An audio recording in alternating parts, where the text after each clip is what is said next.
Este é o Movecast, uma realização do MOVE, Movimento pela Ética Animal Espírita.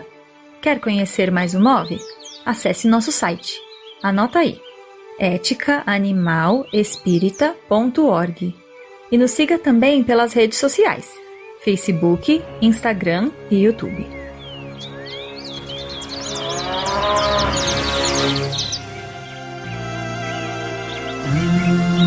Os peixes e os bichos da água, as aves e os bichos do céu. Irmãs e irmãos, humanos e não humanos, ou melhor, toda a natureza, louvados sejam! Está no ar o episódio 14 da série O Evangelho dos Animais, obra ditada pela equipe espiritual da ASEAMA, psicografada pela querida médium Sandra Denise Calado. No episódio de hoje, estudaremos o capítulo 12, chamado A Evolução Espiritual da Humanidade. Eu sou o Rafael, estamos estudando por aqui as diversas obras espíritas que falam da temática animal, sob a ótica do que chamamos de ética animal espírita. E para o episódio de hoje, contaremos com a seguinte equipe. Peraí. Deu branco. Esqueci, editor. Na verdade, esse episódio era para ser apresentado pela Nath e a turma do Move Jovem. Nath, por favor, me socorre. Oi, amigo! Oi, todo mundo que está ouvindo. Tudo bem com vocês? Eu sou a Nath, eu sou membro do MOVE e hoje eu estou aqui para representar uma nova frente de trabalho que nós temos agora no MOVE, que é o MOVE Jovem, né?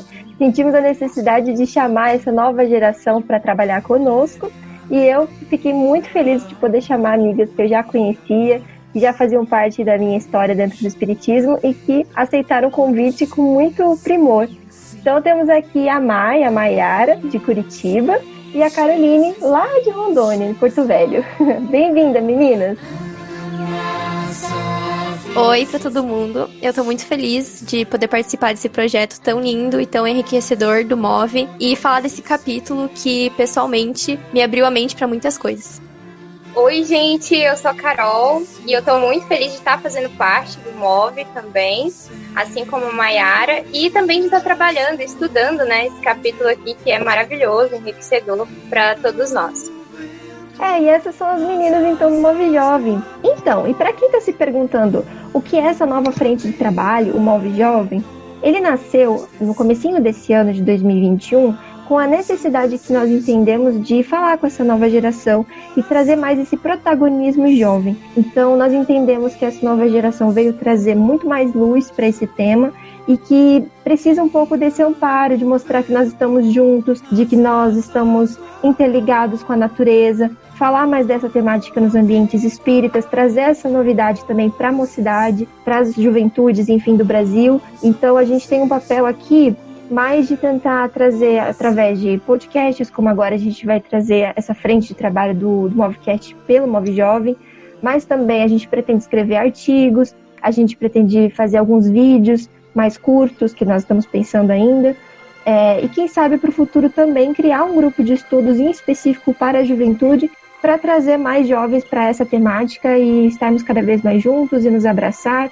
e perceber que, de fato, a nossa geração precisa cada vez mais entender dessa temática para a gente conseguir, talvez, quem sabe, salvar o nosso planeta, né, dos impactos que a gente vê tanto em relação à nossa natureza e à natureza ao nosso redor. É isso. Então, como vocês podem perceber, esse humilde apresentador está passando o bastão do Movecast com muita alegria para essa turma do MOVE Jovem. Mas vocês não ficarão livres de mim. De vez em quando virei aqui como convidado, participar e aprender junto delas. Então, está no ar o episódio número 14. Amo os peixes e os bichos da água. Amo as aves e os bichos do céu. Amo as flores os seres da terra, tudo que vive se move. Então, pessoal, começando o capítulo 12, Evolução Espiritual da Humanidade. E para introduzir os ouvintes que não leram o capítulo, não leram ainda o livro, a nossa turma ela se encontra, diante dos outros capítulos, muito entusiasmada com a temática que eles estão estudando. E na semana anterior eles haviam separado para que cada um fizesse duplas, para cada um pegar um eixo doutrinário, né? No caso, a filosofia, a ciência e a religião, e cada um estudar as bases do contexto ali de Kardec, para entender um pouco mais a fundo essa temática. Só que assim que eles vivenciam essa semana, né, e se colocam no domingo de manhã para estudar, o Plínio, um pouco antes de chegar na casa da Amanda, né, e do Edson, ele quase atropela um cachorrinho caramelo, né, e ele fica muito impressionado mesmo com o comportamento daquele animal, de já confiar nele logo de cara e segui-lo, né, até a casa da Amanda. Então ele resolve levar para ver o que ele iria fazer logo após o estudo, né? Só que então ele vê que o animal não quer ficar sozinho, ele quer ficar perto do Plínio, demonstra que tem ali uma relação que vai além daquela matéria, porque afinal eles haviam acabado de se conhecer. Mas ele já demonstrava ali uma confiança que extrapola o nível de um instinto, era algo de nível espiritual. Então eles até tentam deixar ele no incômodo, mas o cachorrinho ele quer voltar, ele quer ficar perto, quer ficar no pé do Plínio, e durante todo o estudo que acontece no domingo de manhã, ele fica ao lado dele, ouvindo todas as mensagens, as conversas que eles estão trocando nesse momento. Mas enfim, né? Aí voltando para as duplas, eles tinham se dividido da seguinte forma. A Ana Paula, que é a nossa veterinária, e a Lúcia, que é a moça que trabalha na casa da Amanda e do Edson, ficaram com a parte da ciência. A filosofia ficou com o Plínio e com o Sérgio, e a parte da religião ficou então com o casal Amanda e Edson. E a partir disso eles começam a conversar, definindo que cada um, quem ia falar primeiro, quem ia falar depois, mas começam a conversar sobre isso. E o curioso é o seguinte, Nath, no estudo do Evangelho não tem teoria sem prática. Ou seja, eles se comprometeram a formar um grupo de estudo sobre os animais. E logo no primeiro encontro, na ida, esbarrou com um cãozinho, um animal, necessitando de auxílio. E aí, o que ele faz? Não auxilia e vai lá estudar? Então já foi a primeira prova, né? Então o estudo do Evangelho é assim, a gente estuda aqui sobre o perdão e logo ali na esquina vai se deparar com uma situação, né, para a gente colocar em prática. Então foi bem interessante a postura dele, a conduta, né, de realmente resgatar aquele filhote necessitado e logo criaram ali um vínculo de amizade que talvez não tenha nem começado ali naquele momento, né? Talvez já seja um vínculo antigo, quem sabe. Mas é justamente o que eles vão comentar. Eles vão comentar ao longo da conversa ali sobre esse resgate do caramelo, sobre a afinidade espiritual que há entre humanos e não humanos também. Então a nossa família universal é uma família interespécie, não é uma família constituída só de membros da espécie humana.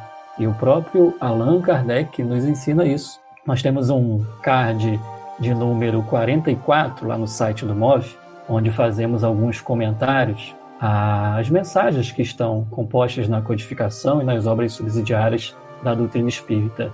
E o card de número 44, ele comenta um comentário dos espíritos que está lá na Revista Espírita de 1858. E o trecho diz assim: essas simpatias, que lá no alto formam famílias de espíritos, também agrupam em torno das famílias todo um cortejo de animais devotados. Olha que legal, né? A família aí multiespécie. E é o que eles comentam aqui nesse capítulo.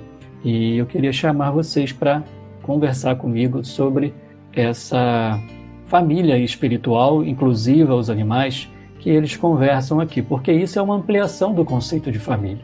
Devido ao antropocentrismo, nós não estamos acostumados a pensar que um animal é membro da família. Seja um animal domesticado, que vive mais próximo conosco, um cão, um gato, seja também os outros animais silvestres e outras classificações que, apesar de não terem sido domesticados ou estarem no convívio comum conosco, são também em espírito nossos irmãos, não é verdade?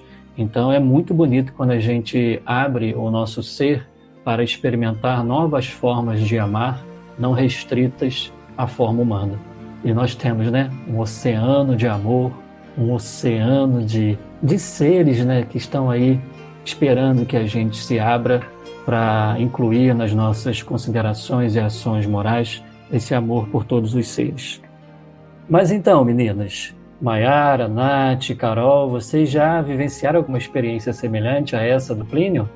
Então, Rafa, sim, nessa semana mesmo, enquanto a gente estava aqui estudando, né, essa obra maravilhosa, eu tive a oportunidade de observar, cuidando dos pets, né, lá da casa da minha mãe, da minha irmã, que quando a família viajou, a cachorrinha que a gente tem, ela ficou muito triste, né, ficou abatida, ela não queria comer, ela não fazia nada, na verdade, né, ela ficava deitadinha no cantinho dela, sentindo ali aquela saudade, a falta realmente, né, da família, né, que tá sempre com ela, principalmente a minha irmã, que é mais próxima dela, e que mostra realmente que vai muito além da questão material, né, porque ela tinha água ali, ela tinha comida, nesse sentido, as necessidades materiais dela estavam todas atendidas. Então, enfatiza realmente que tem algo a mais, e aí é sobre isso, né, que ele se detém a estudar. É verdade, Carol. Eu queria destacar um trecho aqui do comentário da turma aqui do grupo de estudo, onde a Amanda disse o seguinte: acho mesmo que, de alguma forma, ele o conhece, o cãozinho. Acredito que teremos mais respostas conclusivas a esse respeito ao longo do nosso estudo. Afinal, podemos nos perguntar: qual a relação que eles têm conosco? Será que se trata de outro cão que você teve em sua infância que reencarnou? Ele poderia ter ficado todo esse tempo no plano espiritual ou terá reencarnado em outro lugar antes de aqui estar? E, se ele é seu conhecido, significa que os animais criam vínculos espirituais conosco, que vão além do corpo, como os seres humanos que conosco convivem, vínculos que permanecem pelos laços de amor. Então veja que beleza, a pergunta dela já é um ensinamento, né? Nos falando desses vínculos aí além da matéria. Afinal, animais são espíritos em evolução também, são almas em evolução também.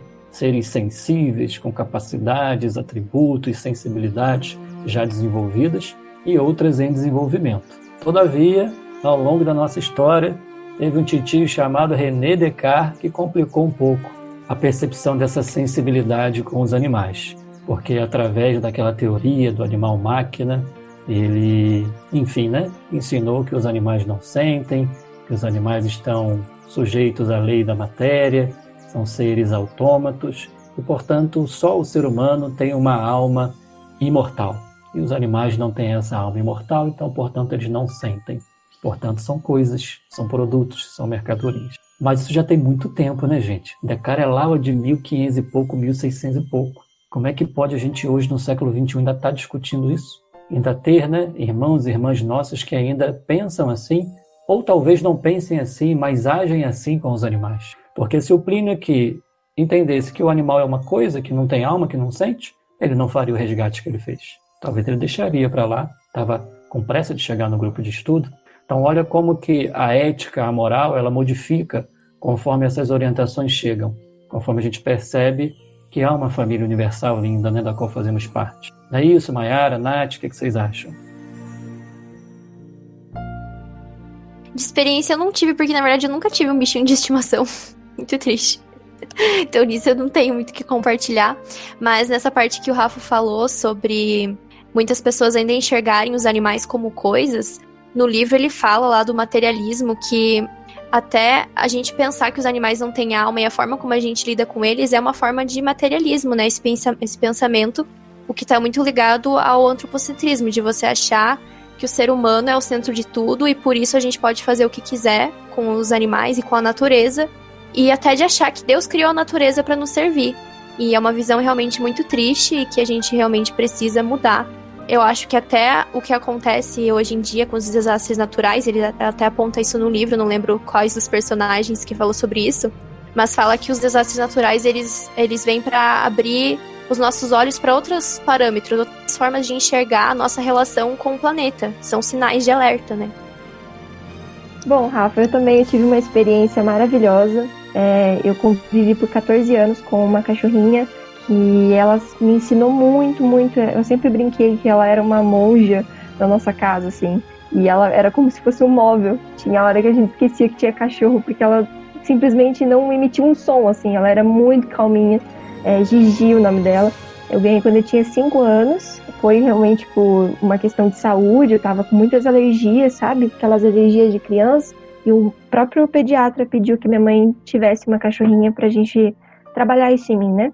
E acabou sendo muito mais do que isso, ela me ensinou sobre paciência, sobre cuidado, sobre atenção, sobre amorosidade, muito mais do que eu tenha ensinado qualquer coisa pra ela.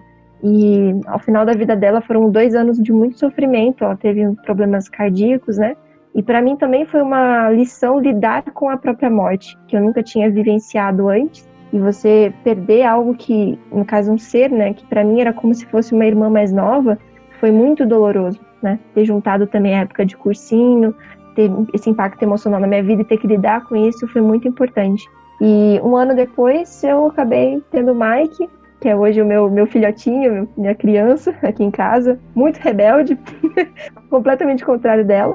Mas a gente também acabou adotando uma gatinha, a Amora, e eu tenho algumas impressões de que talvez, não sei, seja a Gigi que voltou. Ela tem alguns trejeitos, assim, que era muito, muito forte da Gigi, e que ela tem, né, ela apresenta como comportamento, e é um gato. Então, assim, se for ela, eu fico muito, muito feliz de ter essa oportunidade de ela ter retornado para o nosso lar, né?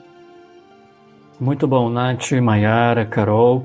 É interessante que eles complementam essas perguntas feitas pela Amanda com o seguinte entendimento. Se for mesmo assim, ou seja, há essa afinidade, essa familiaridade espiritual, nossa responsabilidade com os animais ela é muito maior do que até hoje entendemos, obviamente.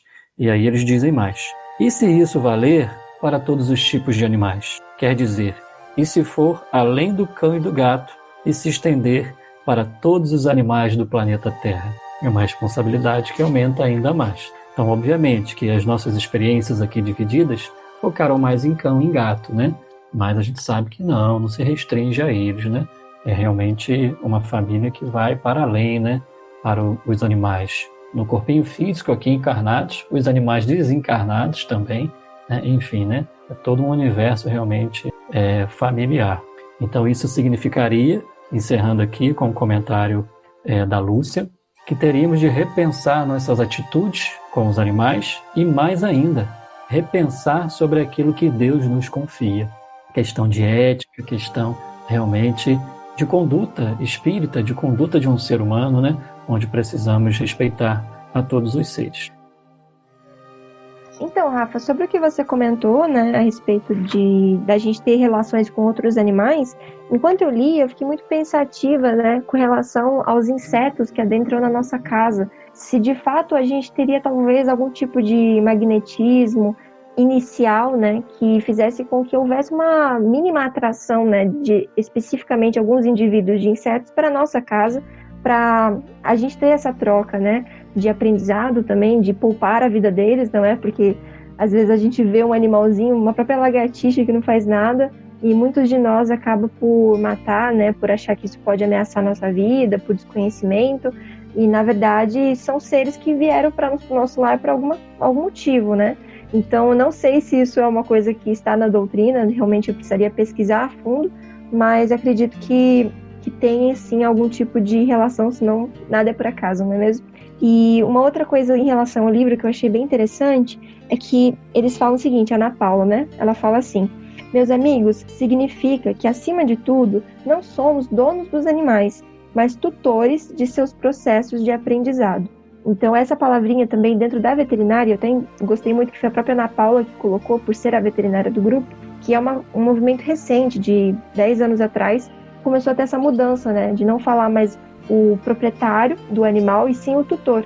Mas infelizmente isso é uma coisa que só acontece aos pequenos. Quando a gente vai numa fazenda para falar com a pessoa, né, o dono da fazenda, a gente geralmente se refere ao proprietário daqueles animais. Então você vê que ainda existe essa separação entre os animais e a gente vai falar mais para frente sobre isso.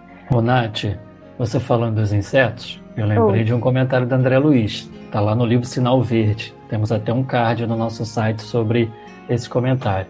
Ele diz o seguinte, eu acho que essa é fácil para quem está ouvindo. Nunca prorromper em gritos ou exclamações se um inseto ou algum animal pequeno surge à vista. Imagina uma baratinha, uma lacraia, ninguém vai correr, né? Aqui em casa, minha esposa com barata, Evinha, membro do MOV, a casa cai, né? Mas, enfim, né? São irmãos nossos, a gente tem que ter o respeito a eles, né? Mas nós encrencamos tanto enquanto sociedade que desequilibramos, né, a reprodução desses seres, produzimos tantos lixos que atraem, né, muitos insetos, e realmente é um desafio a gente pensar, né, nesse não matarás também para os nossos irmãos insetos. É um desafio. Isso é um tema para um episódio inteiro de conversa, né? Mas vamos continuar, vamos lá, vamos pular essa.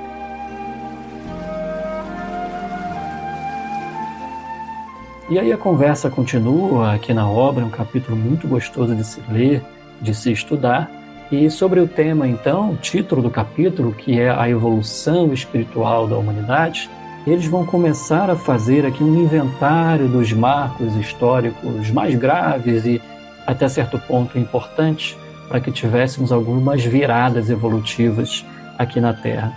Então, eles comentam da chegada da codificação, eles comentam lá da reencarnação que Allan Kardec teve como um druida, da reencarnação de Allan Kardec como Ian Rus, enfim, comentam a vinda de Francisco de Assis, mas eu queria que Nath fizesse um resumo para a gente da pesquisa que eles fizeram aqui, da parte histórica. Você fala para a gente, Nath? Claro, Rafa, tenho sim. Em relação à pesquisa histórica que eles estavam fazendo, né? A própria Ana Paula, que é da área da saúde, ela se sente muito surpresa, né, quando ela percebe que na época de Kardec, no meados do século XIX, 1857, não havia raio-x nem antibiótico. Hoje, para o mundo que nós vivemos, isso é uma coisa quase impossível de você imaginar uma medicina que não tenha duas coisas tão fundamentais. Então, ali você já consegue ver um choque de realidade muito grande da própria cosmovisão daquelas pessoas e daquele contexto, e qual a necessidade que o Espiritismo teve naquele momento de existir e de ter a sua codificação, né? Então, eles pegam algumas referências do Caminho da Luz, né? Trazendo esse aspecto de histórico, assim, de como que o ser humano, a evolução do ser humano na Terra se deu e por que o Espiritismo veio naquele momento. Então, só para resumir, eles colocam que no começo, lá nos primórdios, né, o ser humano olhava os fenômenos da natureza e imaginavam que eram fenômenos divinos. Isso por si só já é uma característica que se difere dos animais, né, do princípio espiritual no reino dos animais, né, da animalidade. Você conceber a ideia de um Deus. No caso, eles tinham cada fenômeno existia um deus para aquele fenômeno em específico, né? Então, o deus do sol, deus dos trovões, deus das árvores, né? Da floresta, até mesmo deus da guerra. Então, tudo era atribuído a isso. Conforme o tempo foi passando, houve a necessidade de que a humanidade tivesse a concepção de um único Deus. Porque se eles tinham ainda uma cosmovisão de que haveria uma pluralidade de deuses, como é que você colocaria a ideia de que havia um criador de todas as criaturas, né, de toda a natureza? Então, houve a necessidade do povo hebreu receber o profeta Moisés, mais ou menos 1500 anos antes de Cristo, e ter essa questão do monoteísmo, que foi o primeiro povo, na verdade, que concebeu a ideia de um único Deus nas suas bases de religião e de sociedade. Após esse período, né, mesmo assim com alguns equívocos, ainda com a necessidade de ter a concepção de um Deus vingativo, pela própria infância espiritual que aquele povo se encontrava, mas 1500 anos depois, com muitos profetas nesse meio caminho, preparando o terreno da vinda de Jesus, um deles Buda e Lao Tse, e o próprio Sócrates, né, que está até na introdução do Livro dos Espíritos, houve então a vinda do Mestre, do grande Messias, que é Jesus. Inclusive, Rafa, não sei se você percebeu, e as meninas também, eu achei tão bonito no livro quando eles conversam a respeito de Jesus. Até queria falar um pouquinho disso antes de prosseguir, se vocês anotaram alguma coisa. Então, após a vinda de Jesus, eles falam um pouquinho sobre, é uma passagem muito bonita. Eles entram no aspecto de que Jesus, sendo tudo isso que a gente conhece, que a gente sabe, todo esse amor que dividiu, inclusive, o próprio calendário entre antes de Jesus e depois, conseguiu, depois de mais ou menos 400, 500 anos, que a própria sociedade deturpasse a sua mensagem. Então a gente vê nascer, a partir dos anos 500, após Jesus, né, depois de Cristo, o surgimento da Igreja Católica, mais fortemente nos anos 800, né? Mais ou menos em 1100, 1200, começa duas grandes, tristes, né, cenários e situações que a gente vivenciou, né, a respeito dessa deturpação, que foram a Inquisição, que durou 600 anos, todo aquele cenário de fogueiras, dos hereges, das bruxas que a gente conhece dos livros de história medieval, foi vivenciado ao longo de 600 anos, e também as cruzadas. E o mais interessante do livro é que, como eles têm pessoas de níveis diferentes de conhecimento, a Lúcia não conhecia esses dois eventos. Então ela pergunta, e isso dá chance para o leitor que também não sabe ficar a par dessa situação, desse lastimável cenário que a gente vivenciou.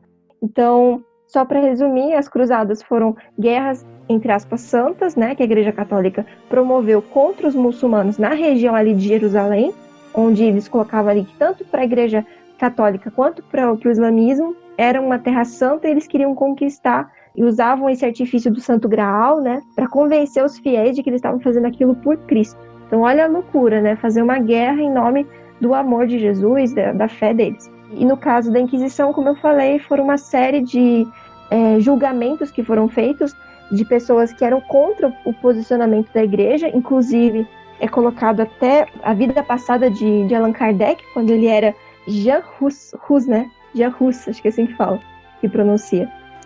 O Jean Hus, nessa época, ele era um teólogo, né, que se posicionou porque ele pensou, bom, a Igreja Católica está fazendo o contrário do que Jesus pregava, eu vou seguir o Cristo. E justamente por ter esse pensamento, ele foi levado como um herege e morto na fogueira. Então também foram 2 episódios assim, de bastante loucura e distanciamento. E o mais interessante disso tudo é pensar que foi justamente essa perseguição a pessoas que eram contrárias à Igreja Católica, inclusive à ciência, que tentava se desenvolver nessa época, que o pensamento começou a se dividir. Opa, se fé é uma coisa, razão é outra. E até hoje a gente vivencia essa problemática no meio acadêmico, nas nossas discussões. Ainda parece que a gente precisa ter 2 caixinhas para separar as 2 coisas. E, na verdade, o próprio Espiritismo mais tarde vem para juntar as 2 numa fé raciocinada. Então, em resumo, é isso. Muito bom, Nath. E no meio desse caminho, após essa deturpação, surge de retorno a figura inesquecível de Francisco de Assis, lá no século XIII, né?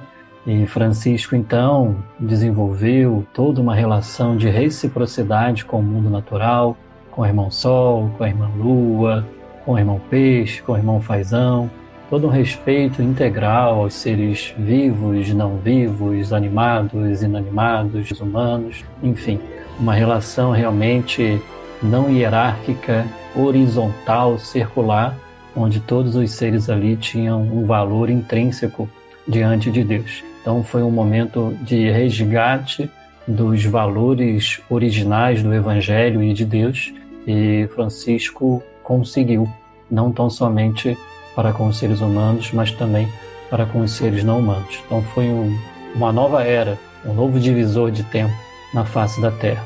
E diante dessa vinda de Francisco, tempos depois, veio também a nossa amada doutrina espírita, Allan Kardec tendo sido o centro ali, encarnado para codificar essas mensagens daquela pleiade de espíritos superiores, do qual João Evangelista participava no mundo espiritual, que é o mesmo espírito Francisco de Assis. E tudo isso faz parte de um movimento de renovação e de resgate da mensagem originária do Evangelho, que é inclusiva também para os seres não humanos. Mas a gente teve um período gravíssimo, que tem reflexos ainda hoje, que é o materialismo.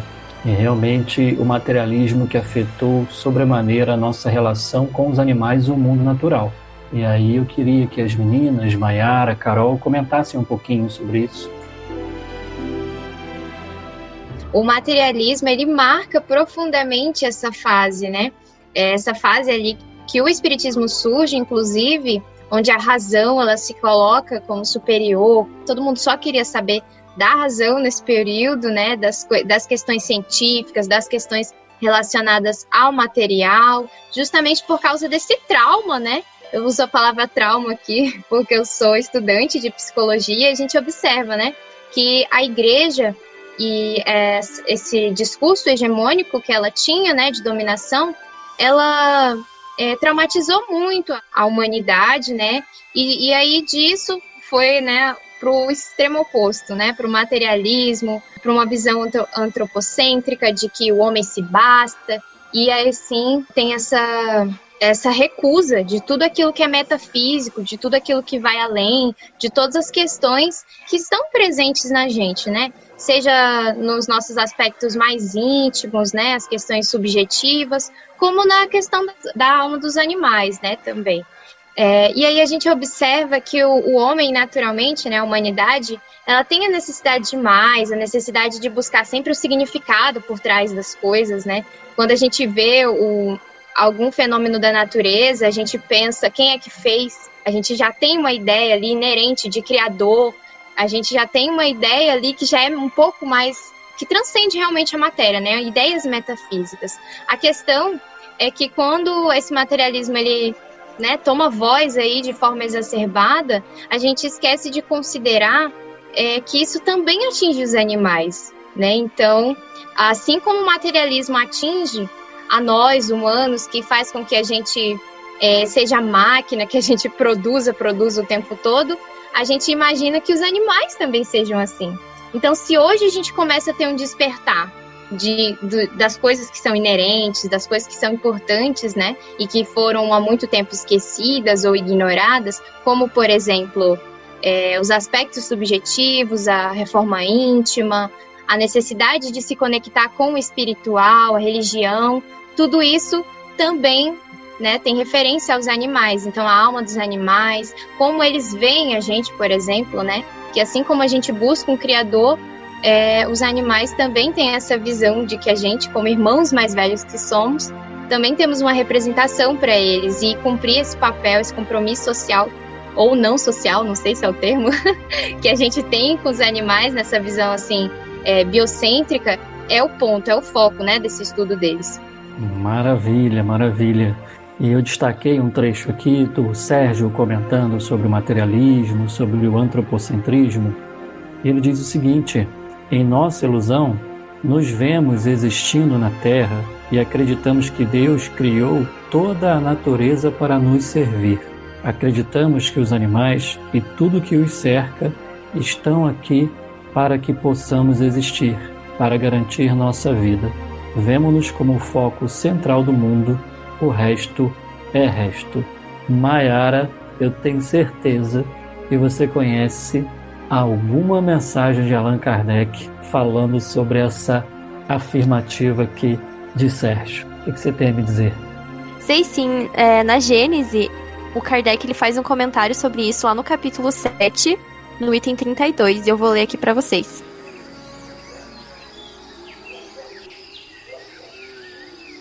O orgulho levou o homem a dizer que todos os animais foram criados por sua causa e para a satisfação de suas necessidades. Mas qual o número dos que lhe servem diretamente, dos que lhe foi possível submeter, comparado com o número incalculável daqueles com os quais nunca teve ele, nem nunca terá, quaisquer relações? Como se pode sustentar semelhante tese em face das inúmeras espécies que exclusivamente povoaram a Terra por milhares e milhares de séculos, antes que ele aí surgisse e que afinal desaparecessem? Poder-se-ia afirmar que elas foram criadas em seu proveito? Entretanto, tinham todas a sua razão de ser, a sua utilidade. Deus, de certo, não as criou por simples capricho da sua vontade, para dar a si mesmo, em seguida, o prazer de as aniquilar, pois que todas tinham vida, instinto, sensação de dor e bem-estar. Com que fim ele o fez? Com um fim que há de ser soberanamente sábio, embora ainda não o compreendamos. Certamente um dia será dado ao homem conhecê-lo, para a confusão de seu orgulho. Eu achei muito interessante ele ter falado esse finalzinho aqui também, de que a gente ainda não está na época de entender, e que me faz pensar que nós aqui refletindo sobre isso, pode ser realmente esse começo de pensar sobre essas questões. A gente está começando, dando esses primeiros passos, colocando esses pensamentos na visão do espiritismo e buscando respostas na doutrina, que certamente estão lá, mas ainda não foram olhadas com esse olhar de pensar nos animais. E eu achei muito interessante. E por falar nisso, tem uma música que exemplifica muito bem essa questão dos animais, o que eles sentem e a nossa relação que a gente pode ter com eles, né? Você vai cantar, Carol? Canta, né, Rafa? Ah, é agora? Canta. Eu nem sei se o violão tá afinado, mas tá. Ah, então eu nem percebo. Pode estar afinado, desafinado, para mim não faz diferença. Eu acho que os ouvintes vão adorar, viu, Carol? Canta aí. Oh, meu Deus, coitados.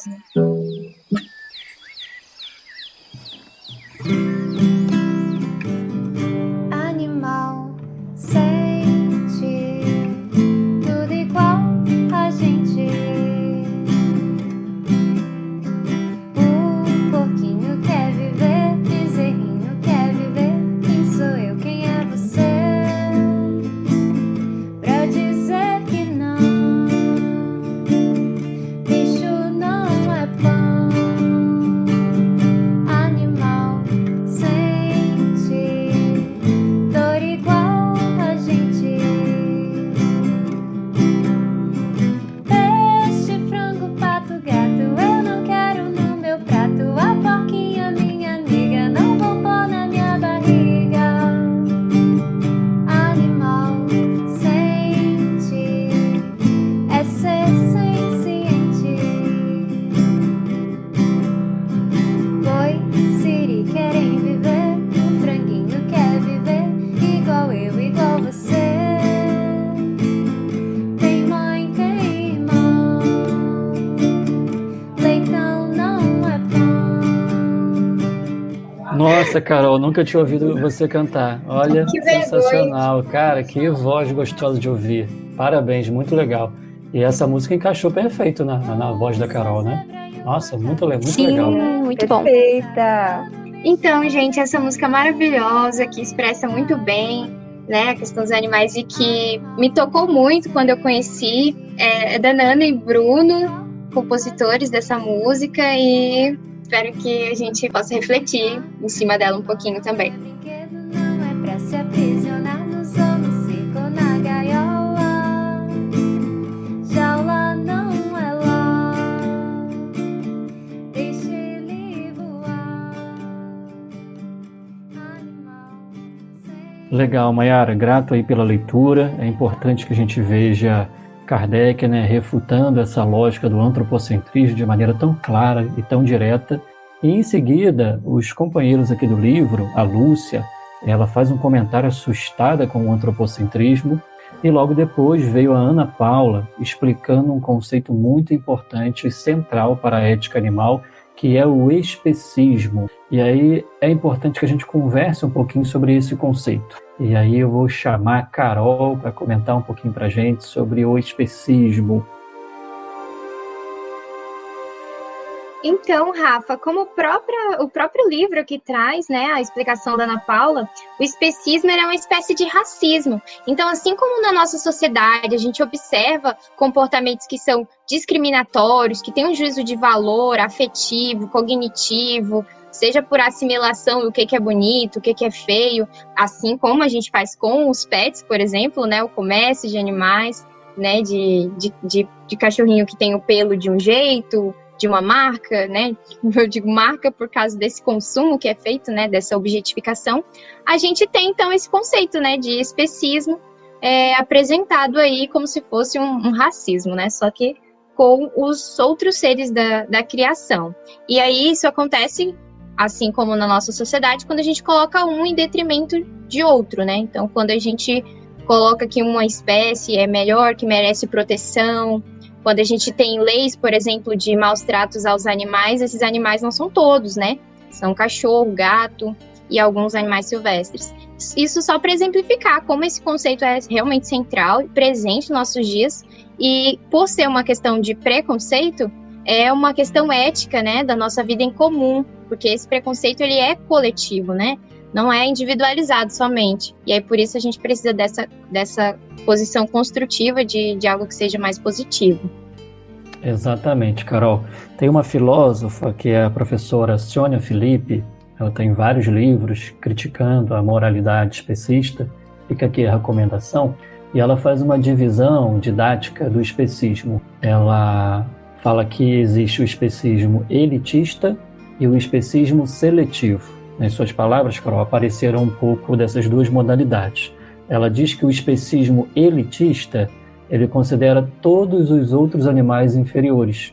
Por quê? Por não possuírem determinadas características que nós humanos elegemos como sendo o parâmetro de superioridade. Por exemplo, a racionalidade, a linguagem, a alma, como comentamos, né? Ou seja, animal não tem alma naquele pensamento antigo. Então, portanto, há um tipo de discriminação a esse animal por não possuir essas características. Já o especismo eletivo aparece quando você fala dessas leis que protegem só determinado tipo de animal e outro não. O especismo eletivo, ele é uma discriminação operada no grupo dos animais, no interior ali dos animais. Então é quando a gente elege alguns como amados e protegidos, cães e gatos, como você citou, e a gente relega a outros a exploração, a morte, o confinamento, como os bovinos, os suínos, enfim, os animais classificados como animais de produção. Então, realmente, o especismo é, sobretudo, estrutural, como você falou. Existe aquele conceito de racismo estrutural e também existe o especismo estrutural, que é um sistema de poder, de dominação, que a gente precisa superar, né?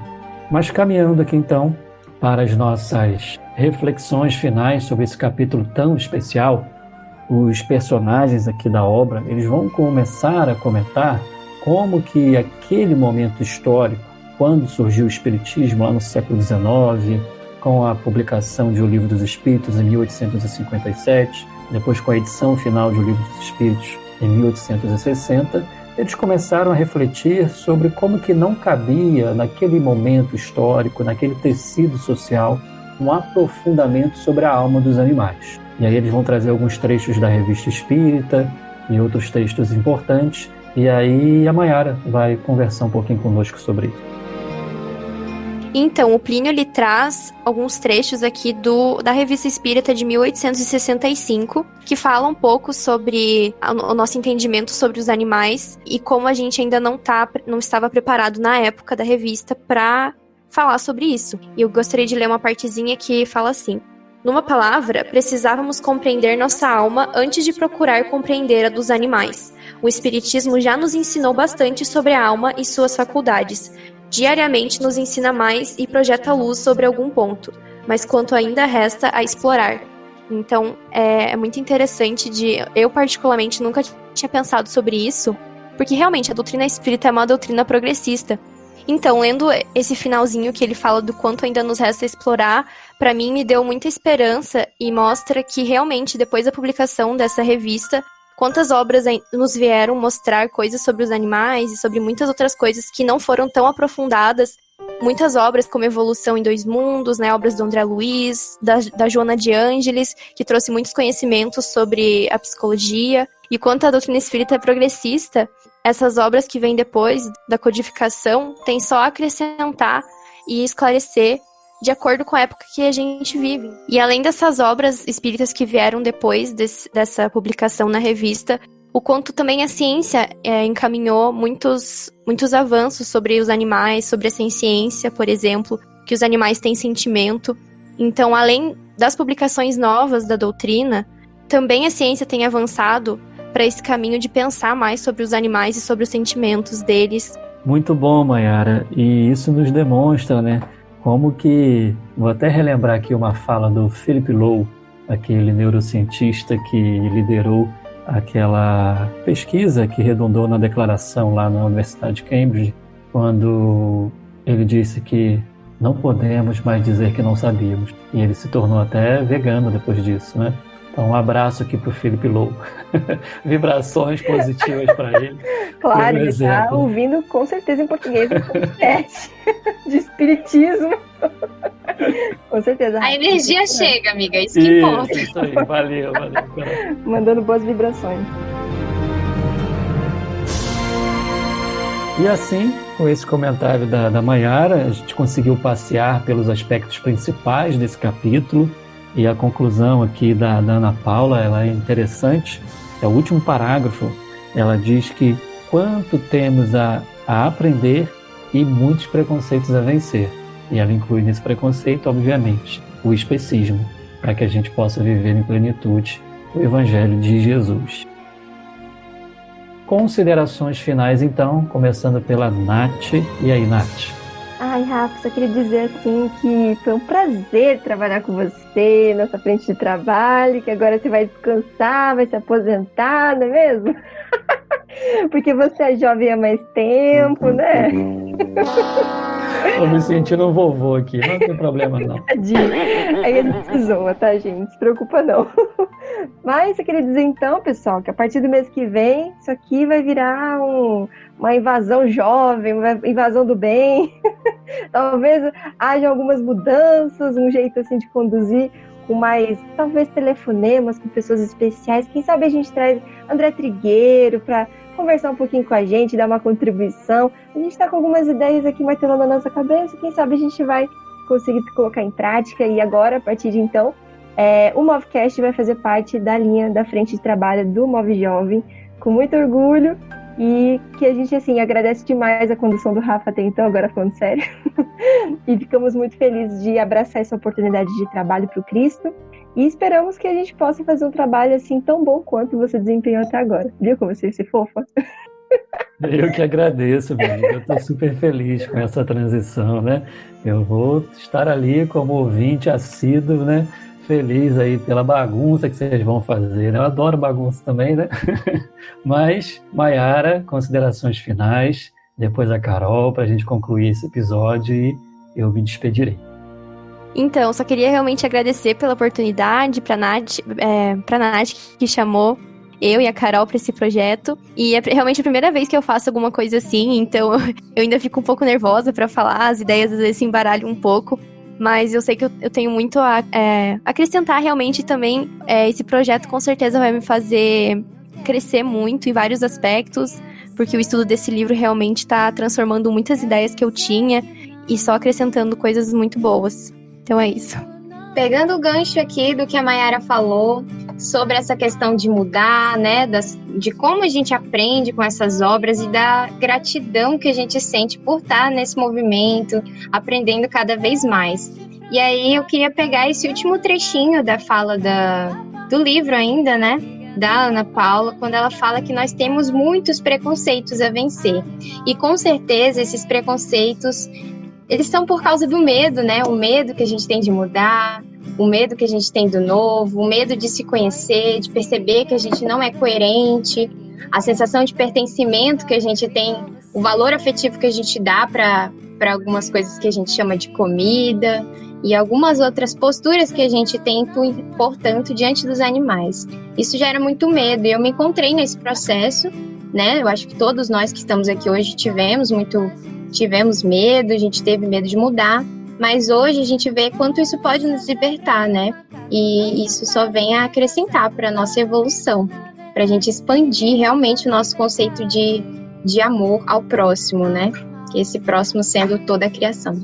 Beleza. Então, de minha parte, em nome do MOVE, agradeço muito a Deus por terem trazido cada uma de vocês com o seu colorido, com o seu jeitinho, com as suas experiências para enriquecer aqui o MOVE. E eu tenho certeza que esse MOVEcast agora terá uma condução muito melhor do que a minha e deixará corações assim, motivadíssimos para fazer aquelas mudanças tão necessárias. Estarei ali ouvindo, estarei ali mandando vibrações positivas e compartilhando bastante para que chegue a mais corações. Então, a todo o Move Jovem, quero agradecer aqui a Nath, a Maiara e a Carol que participaram hoje e me despeço com aquela frase que já é dita, não é frase não. E me despeço então daquele jeitinho. Sigamos, paz e bem. Ame igual a gente, ame igual a gente.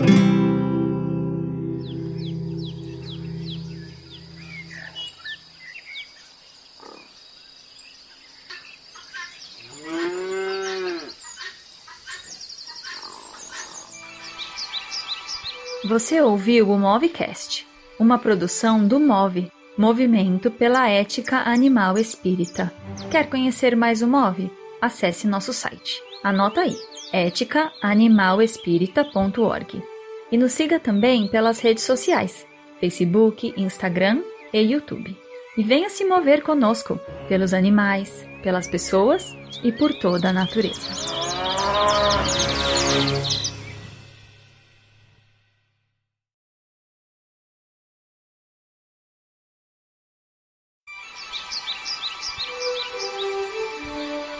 Este é o Movecast, uma realização do Move, Movimento pela